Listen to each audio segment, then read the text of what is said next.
I'm worried that there's a segment within the labor movement who will say, well, I don't follow politics, but they are really. They're not sharing their opinions because maybe they're afraid they'll be shamed or they know that it will create conflict. It's important to be part of a union because you have to have a voice. Welcome to Union Talk. I'm Randi Weingarten. Welcome to Union Talk for a truly unique episode. And in fact, as we're thinking about Union Talk and how to not just analyze this election, but also what we want this podcast to be about, I think what you're about to see or hear right now is what we're going to do a lot more about. Because in our union, we got 1.8 million amazing people who agree on a lot of things and disagree on a lot of things. And part of what we do, I'll put my educator hat on for a moment, part of what we do is that we want to make sure that people have agency. Our members have agency and are empowered to ensure that their families have a path to a middle-class life. And the people we serve have agency. And sometimes that means people are going to disagree with each other about a whole lot of things. And as public employees, as educators, as nurses, as other healthcare professionals, if you're a teacher, you don't walk into your classroom asking each of your students who their parents supported for president or for another office and treat people differently based on that.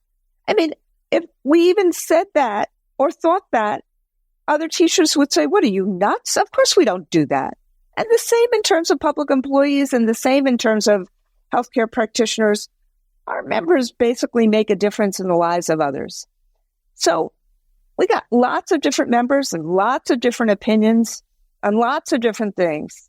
But a value system that's basically, how do we help people improve their lives? How do we help our own families improve their lives? How do we treat people with dignity and respect? How do we actually make sure that there's a labor movement available for all? How do we make sure there's opportunity available for all? How do we have a democracy? These are the things that a lot of us really agree on as a union, but we may have different views in terms of who could do it and who could be the standard bearer in actually making that happen. And in this instance, in this election, we just did some polling of our members. About 65 to 70% of our members voted for, depending on where they were, voted for Harris as for president. And about 25%, 20 to 25% voted for Trump to be president. And Donald Trump won this election. And what I'm actually proud of in terms of the American public is there's a winner and there's not a tale about, is there a winner? Is there not a winner? Who won this election? Who didn't? There's a winner of this election. And everybody has said there's a winner of this election. And there's more confidence today in that election because everybody's saying there's a winner and there was a loser. And the loser conceded within a day. And hopefully this is a good example in the future, regardless of who wins and who loses, that our election should be free and fair. So hopefully that was a first step. But what this show is about today is I have an amazing member who is with us today who voted for Donald Trump. And I have an amazing member who's with us today who voted for Kamala Harris.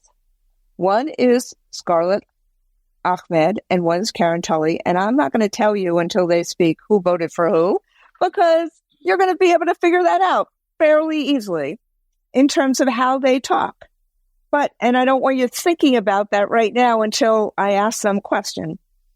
But the point I'm trying to make is we need to be able to have these conversations. And frankly, in talking to my members throughout in the last 4, 5, 6 weeks, what's happened is that people have the same goals. We need to actually have the working class of America be able to afford a better life. that this generation needs to do better than the last generation. And the generation of our grandkids need to do better than our kids. And that is part of the American dream. And there's lots of people who thought that Kamala Harris could do that. And there's lots of people who thought that Donald Trump could do that. The issues of whether it was inflation or any of the other issues, it mattered to a lot of different people. And people had different approaches about what to do. And the same happened in terms of our membership. But, and then I'm going to get to my questions. But one of the things that was common, not only to our membership, but all throughout the country, are the things that create agency and power for people, like a labor movement, like a collective bargaining contract, like public schools.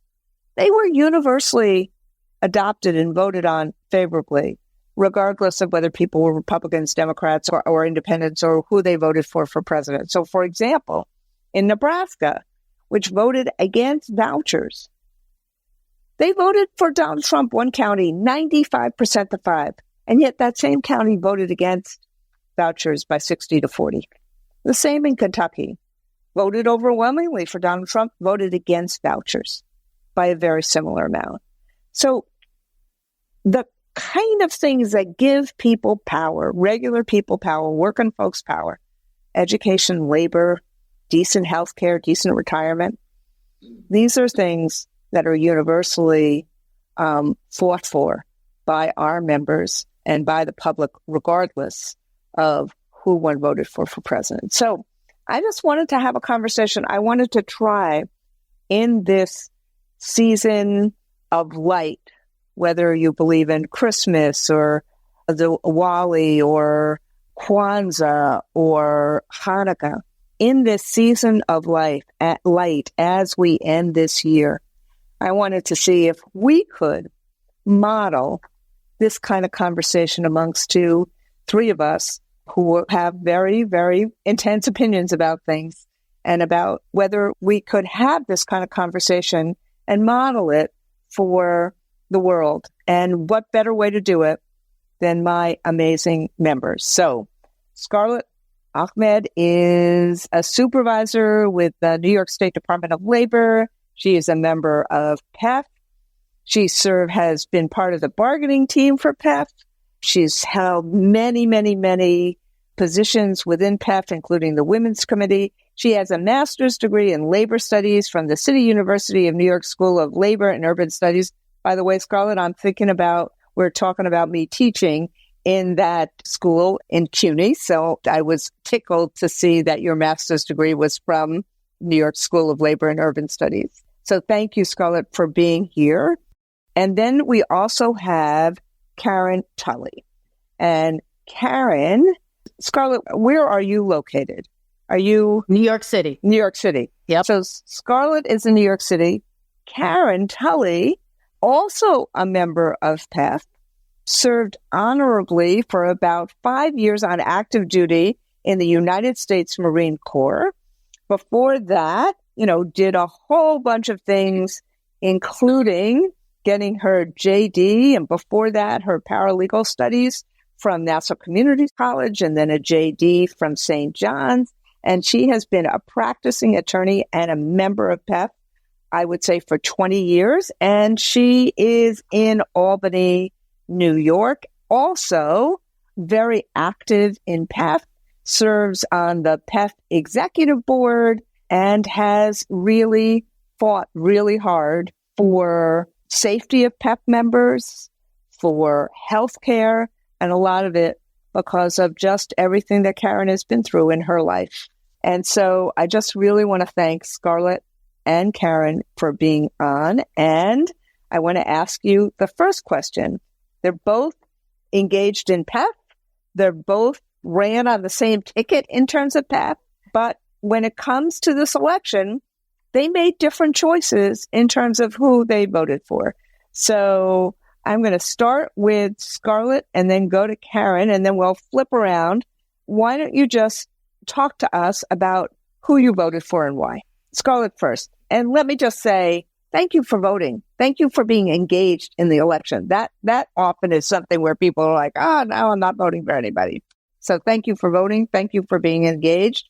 And talk about who you voted for and why. Do you want me to name names or do? Yes, you can totally name names. So I voted for Harris, Vice President Harris, mostly on something very basic. I trusted that she would appoint people to the National Labor Relations Board and to any court vacancies, whether it's the Supreme Court or lower courts. I felt that she would appoint people who are not hostile to workers, hostile to unions, hostile to collective bargaining. Now, that's a very basic thing. I honestly have stopped watching cable news because I find it so toxic. So I don't know if she gave a lot of speeches or if that was on the news a lot, but I just knew from her record that this was likely. I knew that she did discuss certain economic measures that would have been pretty good, like the child tax credit, which I think had expired during the pandemic at some point, and the earned income tax credit that pulled people out of poverty when they expired. People, maybe they didn't realize what the issue was, but I think that put some people back into poverty. She was going to bring it back. She talked about using antitrust laws to deal with price gouging. But mostly it was union stuff. Like, even if I disagree with her with any number of things, which I do, I trusted her on basic union-related stuff because being part of the labor movement is my ideology. That's my values. So I felt she was someone, even if I disagreed with her, if my union disagreed with her, she wasn't hostile. She's someone we could go to, or members of her administration, and we could do reasonable things. A lot of the funding for my agency comes from the federal U.S. Department of Labor. So I don't know what's going to happen now that we're going to maybe lose staffing at the federal government, or there's just a lot more instability or an ideological shift in the nature of public sector work. So I'm worried now, and I didn't have that worry before. First off, let me just say thank you for sharing, and thank you for being so candid. We really, really, really appreciate it, and thank you for being on. As I said earlier, we've never done something like this, and so it's a new thing, but we're trying something new, and so thank you. Karen, who did you vote for, and tell us why? And can I just say thank you for all your service, from your military service to your legal service for the state of New York. Thank you for both of you for all your service, but particularly someone who's been in the military. Thank you for your service. Oh, well, thank you. I mean, you're in the trenches for unions every day, so it's not wartime, but, it's not, well, who knows anymore with the way people are. But, well, let me just preface by saying I am an unaffiliated voter. I do not toe party lines. It just depends on how they convince me. But I did vote for Donald Trump.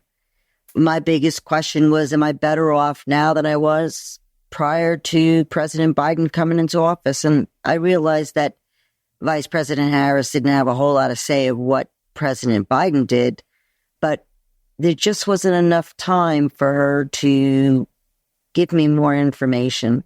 And I knew what we had under Donald Trump when he was president. The last time I knew how well I lived economically when he was president. So I voted with my wallet, and consequently in my head, and probably in other people's heads, I figure if the country is more prosperous, we have more bargaining power to say to, in our case, New York, to say to the governor, hey, you've made a lot more revenue from taxes from the economy being so well. You should give us more of it. That was one thing. The other thing was that I felt like Donald Trump was courting more of the union votes this time around. I felt like he was a little bit different than the first time around. And I felt like he was courting more of the unions. And then, me pulling that lever actually has been confirmed because he did recently announce a labor-friendly prospective head of the, I'm trying to find it, Department of Labor. Labor Secretary. He has suggested for appointment, he picked a former Republican Congresswoman, Lori Chavez DeRemer, to be his Labor Secretary. She was one of the few Republican congresswoman who endorsed the PRO Act. I'm not sure how familiar everybody is with that. That's the Protecting the Right to Organize Act. And he's also, since the election, he's also backed dock workers, the Longshoremen's Union, in their striking in order to help them secure better benefits for them. So I feel vindicated by my vote with respect to labor because of those two things. I'm waiting to see what else he does to reaffirm. My concern really is the economy, though. I mean, it's really been painful the last 4 years. The utilities, food, all of it's way too high. So I hear you say, I'm going to go to Karen in this round, Karen first and then Scarlett. What I hear you say, and then I'm going to get back to the policy stuff, like which Donald Trump will actually show up? Will it be the 2025 Donald Trump? Will it be the one who appointed the former congresswoman from Oregon, who did actually support the Public Sector Negotiation Act, which would, if that passed, give public sector employees rights to collective bargaining all across the country. So we'd never have a situation like what happened in Wisconsin. And she voted against vouchers. So she did all three of those things, which is like Karen. When I saw that, I said, oh, well, this is important. And all those right-wing, union-hating people were like, well, if Randi Weingarten likes this, we should not like this. So you could just see the kind of, because they want to, part of Trump's coalition wants to kill us. But I think Karen is right. He did actually try to court working class Americans when focusing on grocery costs and whatever. So the question is, and you just said it, Karen, what about the economic issues? When you said you were better off now than 4 years ago, like 4 years ago at this moment was COVID.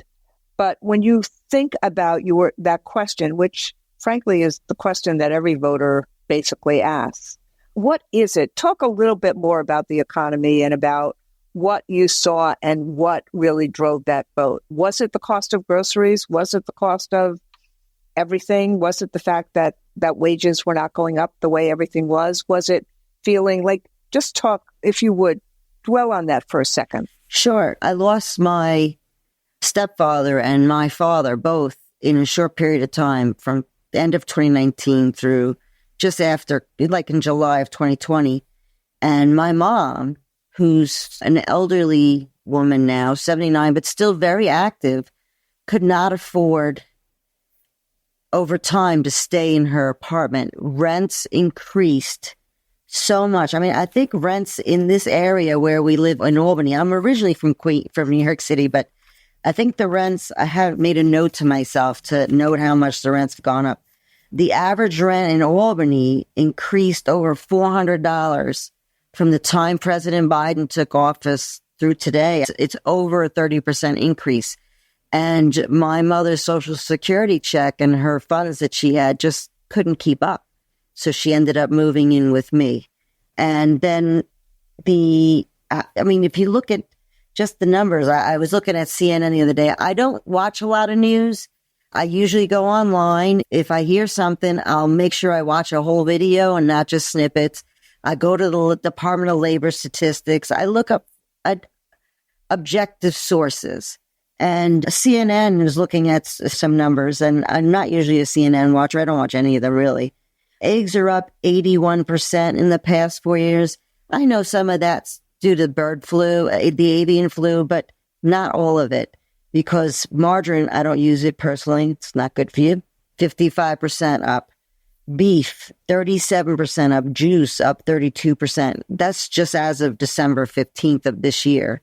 From just before COVID. I don't know if I count COVID numbers so much, but I do know that that first year of COVID in 2020, the last year of the former president's term, the numbers, the inflation rate was only like, I want to say, I think it was no more than 1.2% or 1.1%, what I have here, which is pretty much significantly lower than what ended up happening during President Biden's term. My electric bill went up almost double, and I feel like it's almost double, but it wasn't. It's I checked the numbers. It's up about 25% electricity costs here in Albany.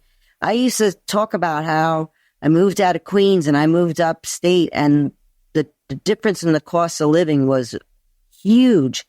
I can't even imagine what the numbers are in New York City right now. If we are paying New York City prices now in upstate New York, it's just been incredibly large amount of money going out. My mother gets a Social Security check. She buys her own groceries still, but she can't afford an apartment on her own anymore. The cost of living that went way up.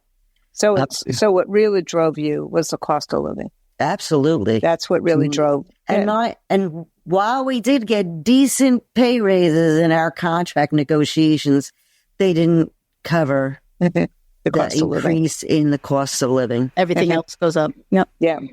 So Scarlett, you said a little bit about Harris's, proposal on price gouging and all the antitrust stuff that you were talking about, which is something that the FTC, the Federal Trade Commission, just rejected the Kroger's Albertson merger because of all those issues that Karen just talked about in terms of the hiking up of grocery prices. Some people would argue that grocery prices went up this much because of price gouging, and because even once the supply chains were corrected, that corporations basically kept increasing prices across the country and across the world because they could. They made a whole lot of money. Some people would argue that, but the fact that you raised it off of what Karen said got my attention, because you also, in some ways, talked about economics, but you talked about that,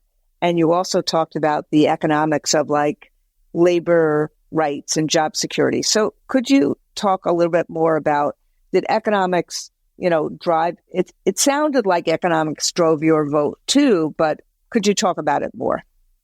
Well, yeah, I agree with everything Karen said about certain economic hardships. I think for a long time, the issue has been the cost of housing.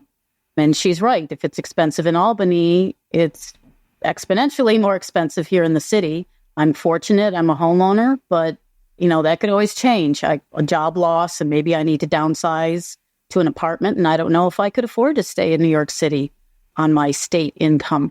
Housing, transportation. I'm privileged because I have public transportation available to me. And you don't think of public transportation as being a privilege. It's like, oh, well, that's what poor people use. It's poor people who have a MetroCard, but it is a privilege if you don't have it, and you have to have a car. And cars are expensive. I was complaining about, why does everybody have a big car? They're cheaper for whatever reason. I don't know why, but big cars are cheaper. But then that means a bigger price tag with your fuel. Utilities. Again, I'm privileged. A few years ago, my husband got solar panels installed on our home. That was an investment, but it helped. But not everybody has that. And it should be easier to get that. And that should not be an ideological question about what's real, what's not real. I think everybody having solar panels now that we do seem to have hotter summers, that would help a lot of people. I'd like to see that, especially in states like Florida. Why doesn't everybody have solar panels in Florida? Why is everybody paying so much for air conditioning when you could just get help like that? So I think all of those, like everyday costs, housing, transportation, utilities, and healthcare, even though we're privileged in PEF, we have good healthcare. The costs haven't escalated too much, but they have escalated because we don't control the premiums. Other folks, they're worse off if they don't have a union. So I think all of those things, with people kind of holding on by their bare fingernails, and then on top of it, now food is expensive. Like maybe you thought, okay, I have to make sacrifices to make my rent, but at least I can eat. At least I can save. I won't go out to eat. I'll save money by eating at home, but now that's expensive. I completely understand why people voted with their pocketbook. I just was never convinced that Trump knows how to help with my pocketbook issues. I don't think tariffs are going to help. Do we all like fresh vegetables? Well, I know Mexico grows quite a few of those. the egg situation. I don't know how to solve the problem with eggs. Should we all get chickens? You're allowed to have chickens in New York City, I found out. Maybe I'll raise chickens, but maybe that would be actually more expensive. I'll tell you one thing that I found interesting. I work, I don't want to talk about my job too much, but a lot of people who are collecting unemployment benefits come to an office like mine. And there was a lady, I think she was a Latina lady, and she was trying to figure out what's going on with her claim. And I asked her, when was the last time you had an income? And she said, when I got Trump's check. So she associated like the stimulus check and the extended unemployment benefits with Trump. And he was very smart to put his name on the stimulus check. Yep. But I associated that with Democrats fighting for those things, including Vice President Harris casting tie-breaking votes in some cases. So that's kind of the hardship of being someone who follows politics a little bit. It's like I don't understand how much people don't know. I mean, they're innocent in a way. They just see that things are costing more, or they don't have the money that they had during the pandemic. And who do you blame? You blame the person at the top. I know it's more complicated than that, but then that's maybe the Democratic Party's job or our job as union leaders to say, well, yes, that stimulus check was good. Let's fight for more. Right. Maybe we need the cost of eggs check to go up and get it to people quick, which the stimulus check did. And I don't care whose name is on it. But I think there is a disconnect between good things that actually did help people, but Trump getting the credit and Biden getting the blame when it's more complicated than that. Right. I do think one of the most interesting facts I saw post-election was the people who followed the news, people who read newspapers, voted for Harris by +6. People who followed their news on YouTube voted for Trump by +13. And it's just in terms of which kind of gets me to the conversation about public education and discernment of fact and fiction. And, people's opinions, part of the reason of having both Karen and Scarlett on is that people's views, voting is sacrosanct. And the two of you, having both of you on and being willing to have this conversation and us having it in a way that we're not personalizing it, but we're explaining both our votes and the reasons why and how important it was. This is what American democracy is made of, and this is what it should be. So I kind of have two questions. I'm going to get to the public education question last, but I want to get to the first question of we're trying to think about what our positioning should be as a union right now. And I've basically said, I think we should be about who we are. Like the test being, is the person at the top helping people get to a better life? And is the person at the top creating dignity and respect for all? Like that's our test. And so that's why when he selected Dreamer, I said, interesting. She was someone who actually supported issues that we care about. But what happens if the price of eggs don't go down? What happens if the prices go up? Like 9 out of 10 of the last elections, there was some change in either the Senate, the House of Representatives, or the White House. Sorry, I geek on, I'm still a high school social studies teacher, so I geek on these things. Sorry. But, it sounds like people really want to change. And they wanted the price. They want our salaries to go further and prices to go down. So what happens if the prices don't go down? What happens if the billionaires do better, which is what Elon Musk has done since the election, but regular people? Oh, well, certainly if he doesn't deliver, there needs to be discussions about why you're not delivering. I mean, I would hope that with both the Senate and the House in his pocket that first 2 years, whatever policies he's going to put into place that are going to help the people, that are going to help the common person rise up, is going to be put into place rather than having to fight Because we know that both sides right now, they fight each other so hard, they forget that they're supposed to be fighting for their members, not just, like, I'm never going to vote for that because it was put up by a Republican, or I'm never going to vote for that because it was put up by a Democrat. Even if that thing benefits everybody's constituencies, I don't agree with that kind of politics. I think that I remember back in the day of Daniel Moynihan and Alphonse D'Amato, these two statesmen who actually worked together to get things passed for New Yorkers. They were more about the New Yorker and not about themselves and fighting the parties. And so for me, if Donald Trump doesn't do what he says he's going to do, or if things get worse, I'm definitely going to hold his, I'll be sending him letters. Don't worry about it. I'm not the only one. There are plenty of people that I know that did vote for him for the same reasons that I did, that would hold somebody accountable. I mean, like I said, I'm not an affiliated voter. I don't vote in primaries because there's no primaries for unassociated voters. Yeah. So certainly, as an independent, I guess I'm independent, but I don't say I'm an independent because they have an independent party. Yeah. In New York. Yeah. So I refuse to say it. I just say unaffiliated.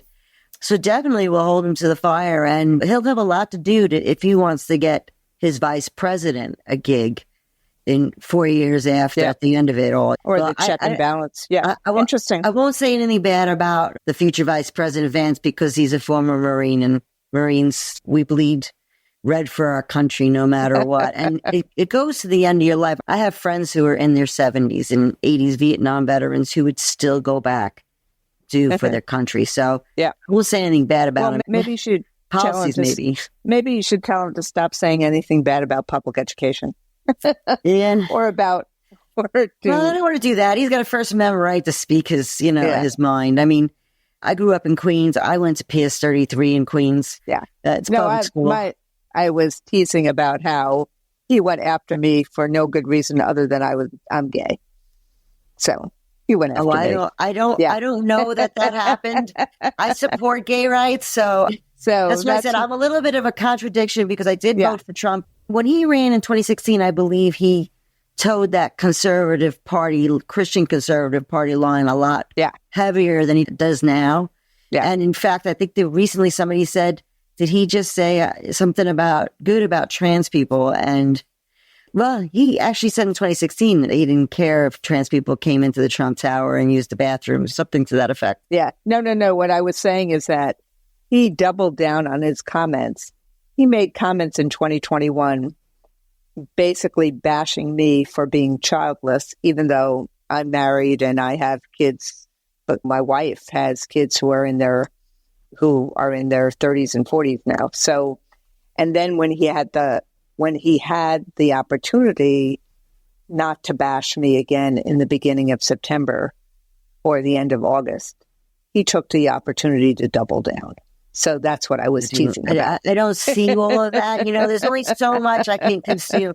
I'll tell you, my day has been from start to today, coming onto this podcast, has been so full.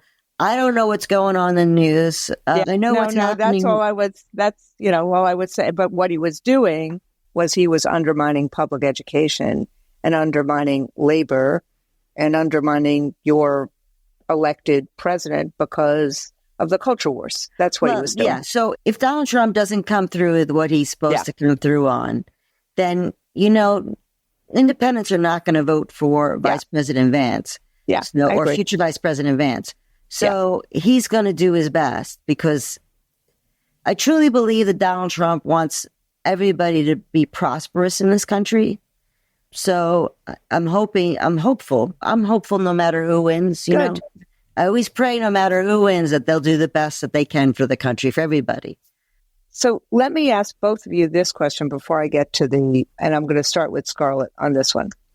Because you said earlier, and I think you're right, that, I didn't hear Donald Trump's press conference today about Doge, but you said earlier, what happens if there are those kind of cuts?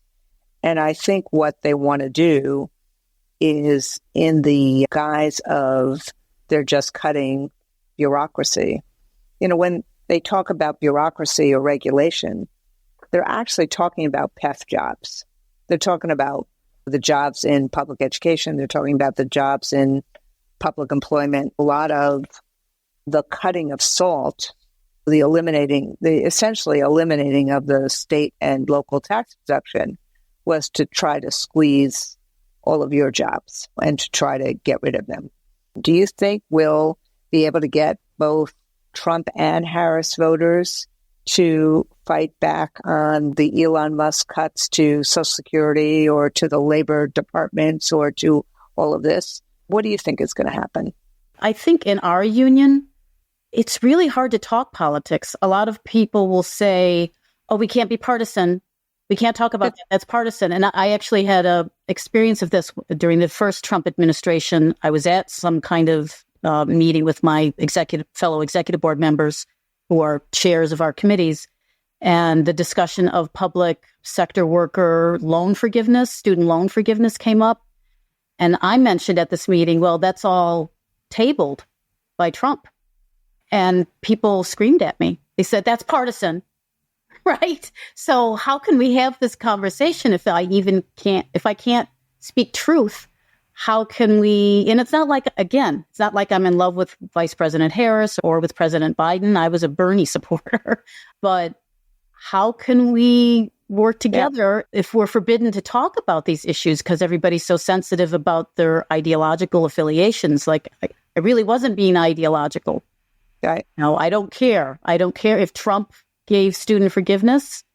I would credit him. I might not like him for other things, but I would go along with that. But so I'm worried about it. I'm worried that there's a segment within the labor movement who will say, well, I don't follow politics, but they are really.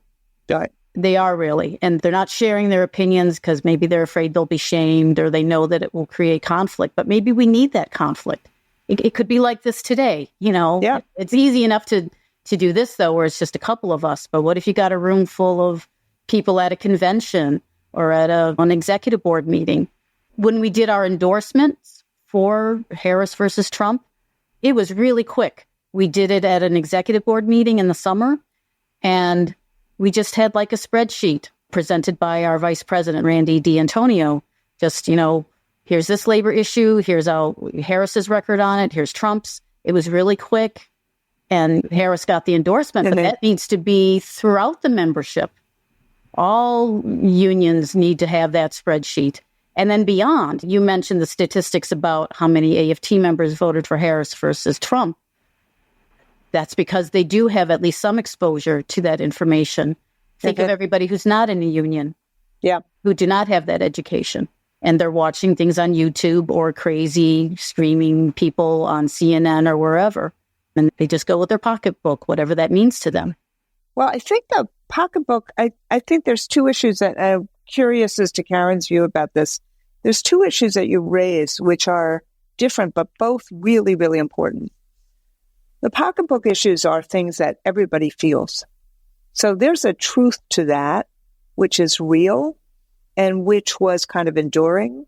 I do agree with you. There was some misremembering, but I do think that was the issue about wanting change and throwing out the incumbent because of that. I really do agree with Karen that was the predominant issue. I do think, though, that this issue, the other issue that you raised, which I think is really important, is how do we talk about things? Like when somebody says, oh, that's politics, it's just that's dismissing, so it's not an engagement. How do we talk about things? How do we create a safe enough environment to actually have people talk about things? But the second is, lots of people who are involved in politics are the ones who were trying to make it chaotic for others. There's a lot of billionaires that are involved in politics. Like Elon Musk put in $280 million, almost $300 million of his own money in terms of this election. He was involved in politics. There's a lot of billionaires involved in politics. They understand that politics is how they keep their money. So the question when somebody says, oh, I don't want to get involved with politics, to me, it means we are not being successful in talking about these issues in a way that people hear it. That it's being talked about in a way that people are uncomfortable, as opposed to that this is about us. So I think we have to do more work in terms of figuring out how to talk about it in a way that's meaningful to people so that it's about us. Like, the gas prices are not politics. PSLF are not politics. Grocery prices are not politics. Housing costs are not politics. It's politicians who either fix it or don't fix it. But the issue is really real. And so we got to figure out a way that we overcome the outside world in terms of, let's make sure we're having a conversation about us and what's meaningful to us as unionists, as public employees, as educators. And that's what I think we have to do more of. We have to figure out how to do more of that and not be afraid of it, but also not let people bully each other about it, being able to have different perspectives. So that's what I hear, Scarlett, with the story about PSLF. I immediately hear, what can we do to detoxify the conversation enough to have a conversation about PSLF instead of a conversation about politics? I agree. You know? But people are in their emotions. It's very difficult to have, I tell people, let's get factual. Let's figure out, because not a single issue is just one-sided. It's always surrounded in a circle by all the things coming, all the external forces. It's not just a single politician, obviously, but it's about a lot of things. People do take what they've seen or what they perceive themselves, and they'll run with that without any thought of any other angle. And that's just the way it is. I actually wanted to say, let's not endorse any presidential candidate this year because it just didn't seem like there was enough information for the last 4 years from Vice President Harris. And I was just concerned she only had 90 days or 100 days, or whatever it was. She didn't have enough time to put her information really out there. So I thought we don't even, at the moment we endorsed her, she hadn't even had her policy documents out yet. So I was like, I don't know if we should be endorsing anybody yet. Right. Well, let me tell you, we were at our convention and I asked the delegates and they were overwhelmingly ecstatic about Harris. And I've never seen so much excitement when she came to the convention. It was overwhelming. But it could also be these are pretty knowledgeable. If they're delegates to the national convention, they're pretty knowledgeable about politics. The national convention you have it every 2 years. So if you don't ask people the question then, that's democracy at work. Now, it doesn't mean that it was a decision that everybody loved, as Karen just said. But what happened was that people moved to change the order of business. We talked to the executive board because Biden said he was not running the day before the convention. So we had the executive board. I basically said, what do you want to do? And they're like overwhelmingly said what they wanted to do. And then unprecedented. And then right after my speech, people were like, we want to vote now. Like, we never do that. We have committees first. We have to figure out how to change the order of business and on and on and on. And anyone who was there, it was electric. And when she spoke, I think that what happens is the communications were terrible and they should have had more debates. It would have been better for the American people if they had more debates. But, there's a lot of information and there was a lot of misinformation. And I think that both of you are kind of making that clear because you're right, Karen. A lot of what she believed in, those of us who had worked with Biden and Harris for 4 years, we kind of knew what she believed in, but it wasn't out there for the American people in 107 days. And her policy stuff was really good, but it wasn't heard.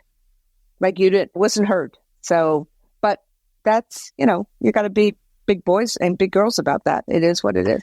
No, I know. And I think Scarlett and I agree that there's more that we agree upon than that we disagree upon. It's just how we get there. Exactly.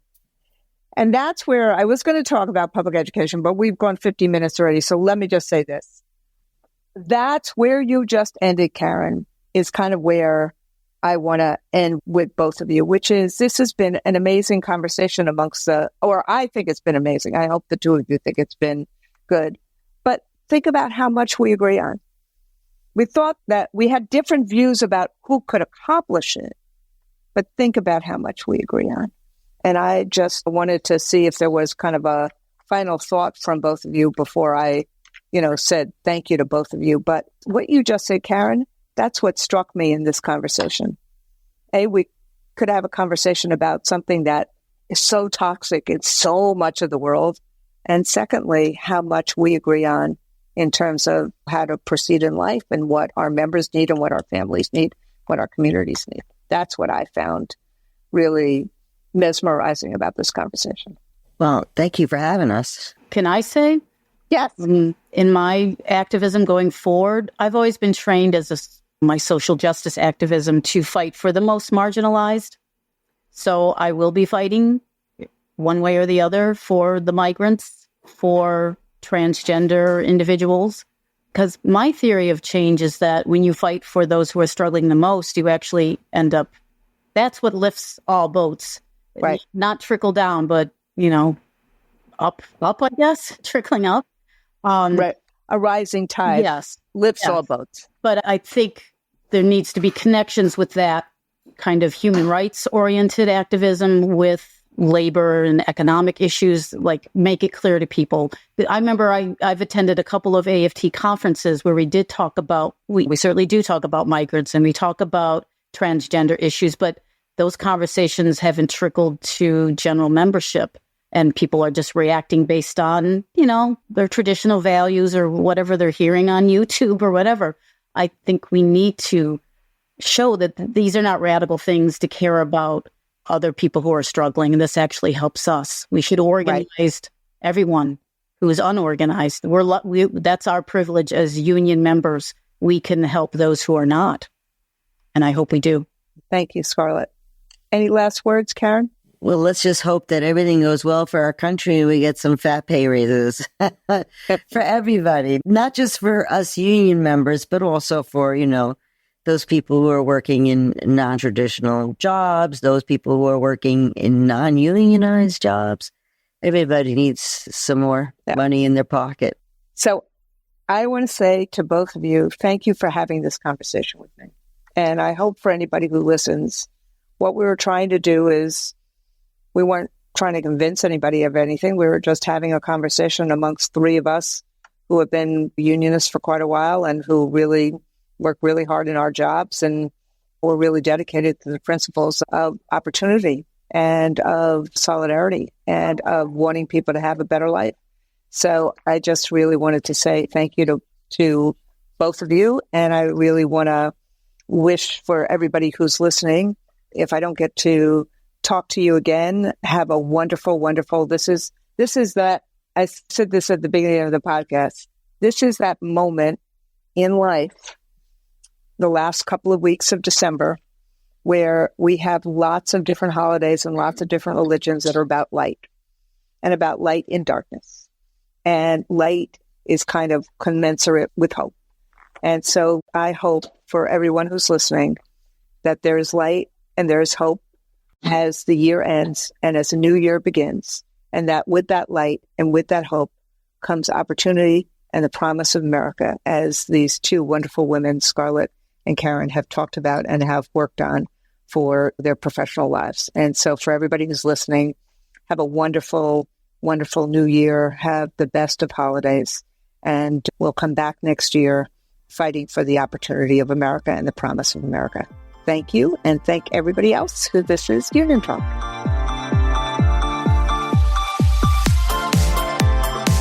I hope you enjoyed this episode of Union Talk. Remember to subscribe wherever you listen to your podcast and tune in every other week for a new episode. Thank you, be safe, and be well.